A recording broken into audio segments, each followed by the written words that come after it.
So where have you seen God show up in a way that you weren't expecting, in a weakness that you didn't necessarily like about yourself, but where his grace abounded? Good morning, All Souls Community Church. It's me, Will, underneath this mask, here with my buddy Matt Moise. Hey, Matt. Hey. And we are talking about this same theme where God delights to show up and use even the things about ourselves that we weren't sure we liked or wanted, that maybe in different ways have hurt us or betrayed us. And I'm sitting here with Matt. We had a great lunch together. And Matt, you're getting ready to go to college, aren't you? Yeah, I'm leaving on the 3rd. On the 3rd. Yeah. Unacceptable. Did you clear this with anybody? Well, I had to leave before you find out. You probably kidnapped me. Probably is not the right word. Yes. I don't know that you're allowed to leave, buddy. We're going to miss you like crazy. So where are you going to college? I'm going to Lafayette, PA, not too far, don't worry. And tell us a little bit about how you got in there, Matt. Tell us a little bit about how you're seeing this God who shows up. Yeah, so I remember since I was young, our family never really had much. I grew up in a poorer neighborhood, and once my dad left the household, money became a lot less accessible, so to speak. And so as I went through school, I just got good grades and I worked hard, but I never really thought about college.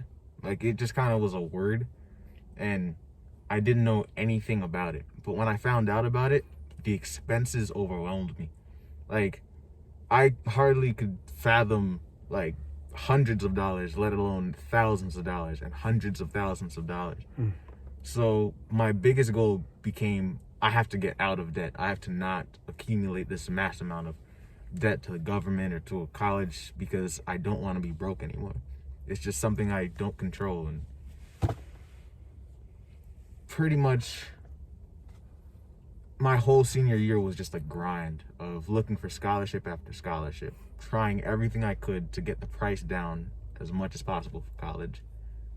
And everything I tried didn't work. I tried one scholarship, didn't work. I tried the Gates scholarship, a full ride scholarship. I banked all my hopes on this, and then it crashed. And I got to a point where I just knew there was nothing I could do. I'd have to accept it. Maybe I could go to a cheaper school, but even then I'm gonna have a lot of debt. And then, like God likes to do, he uses something completely unexpected, something I would never imagine. And a school reaches out to me. A school I'd hardly thought about. It was such a reach that I knew I wouldn't get in, so I didn't even think about it. They reach out to me and email me, Matt, you made it to our top 2% of all candidates. Out of thousands of people, I was their top 2%. That's awesome. And I'm like, what? No way. And they said I had to go to their campus for this event and maybe I could win a scholarship. I'm like, that's amazing. Except because I don't have this money and the resources, I didn't even think I'd be able to go. Truth is, I was going to not go because I didn't want to ask my mom, who was working all the time, to drive me an hour away, because that would have been too much. That's just that alone. It's crazy. Right. But then I called up a teacher, amazing person who's been there for me in really hard times.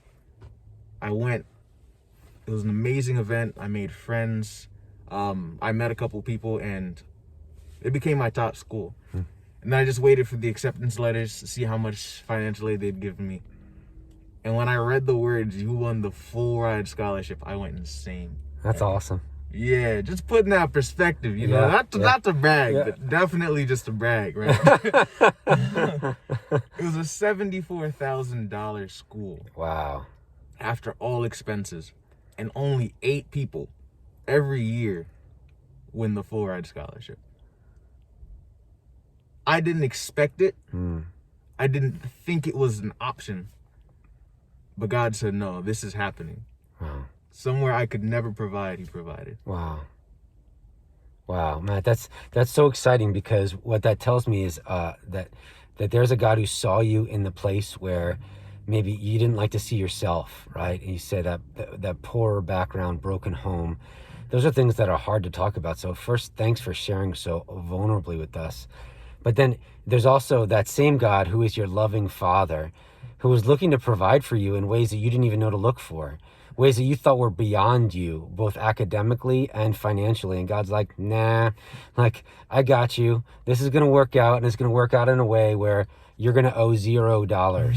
$0. I'm going to take care of you. So what an exciting time. And unfortunately, you're not going to be able to go to Lafayette because you have to stay here with us. But oh man, no, we're so excited for you. We're going to be praying for you, Matt. You leave on February the 3rd, right? You said? Yeah. So we're going to be praying for you. We're going to be excited to hear the updates. We want to see your face the very next break you have. But man, we're excited for what God is doing, has done, and will do in your life. So thanks for sharing this story, man. We love you. I love you too. Thanks, man. See you soon, Maddie.